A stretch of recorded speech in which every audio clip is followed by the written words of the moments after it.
तस्वीर आपने देखी, ये वीडियो आपने देखा या यूं कहूं सुना, इस वीडियो से आती आवाजें किसी भी व्यक्ति का कलेजा चीर देने के लिए काफी है। पक्षियों के रोने की आवाज ठीक उसी तरह आ रही है जैसे आशियाना तोड़े जाने पर कोई इंसान रोता हो। ये आवाजें उन मूक प्राणियों की हैं जिनकी पीड़ा इंसान अपने विकास की अंधी दौड़ में भूल चुका है, या कहें कि ना ही देखता है और ना ही सुनता है। हैरानी की बात यह है कि इन जानवरों का दर्द, उनकी आवाज ना किसी एक्टिविस्ट ने उठाई, ना नेता ने और ना ही मीडिया ने, और मुद्दा उठाया भी तो गिनी चुनी मीडिया हाउसेस ने। और दुख की बात यह है कि ये मामला जब सामने आया तो सैकड़ों जानवरों, पक्षियों की हत्या और उनके बेघर हो जाने के बाद नेता, कथित एक्टिविस्ट ऐसे चुप हैं जैसे कुछ हुआ ही ना हो। ये चीखें ऐसे पर्दे में चली जाती हैं जहां से बाहर ही नहीं आ पाती हैं। दरअसल ये वीडियो तेलंगाना के हैदराबाद शहर के बीचों बीच पॉश इलाके गाचीबाउली के पास एक जंगल का है।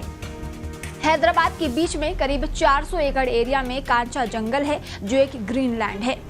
इसमें बहुत सारे पेड़ पौधे हैं जो कई जीव जंतुओं और चिड़ियाओं का आशियाना है।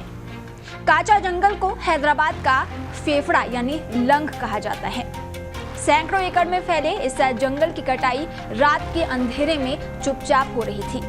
कहा जा रहा है कि यहाँ पेड़ों की कटाई उस समय शुरू की गई जब एक के बाद एक कई छुट्टियां थी और हैदराबाद विश्वविद्यालय के छात्र छात्राएं घर चले गए थे।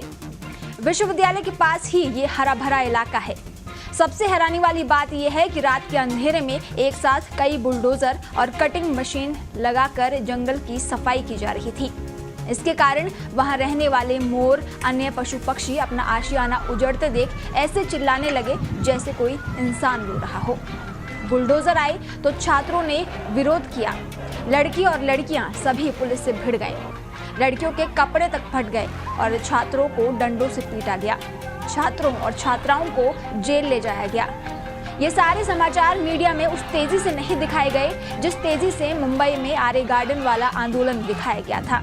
कोई भी पर्यावरण एक्टिविस्ट छात्रों के इस पिटाई पर या छात्राओं के कपड़े फाड़े जाने पर भी नहीं सामने आया, और मोर, हिरणों जैसे जानवरों की लाशों की तस्वीरें सामने आने पर भी विरोध के वो स्वर दिखाई नहीं दिए जो ऐसे किसी भी अवसर पर आमतौर पर सुनाई देते हैं।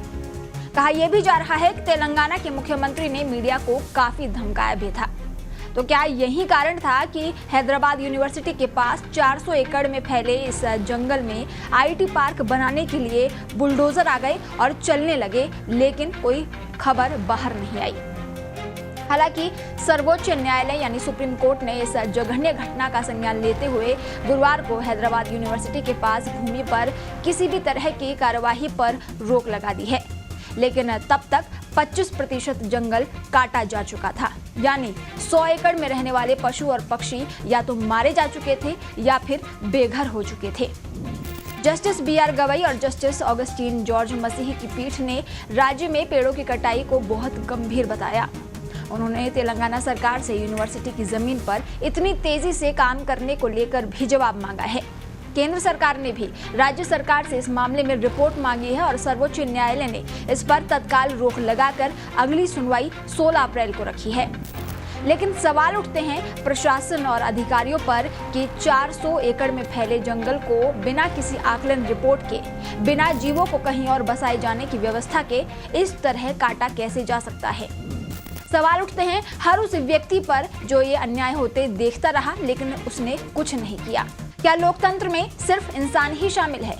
सवाल उठता है कि क्या बेजुबान जानवर जो वोट नहीं दे सकते हैं उनका हमारे लोकतंत्र में कोई स्थान नहीं है?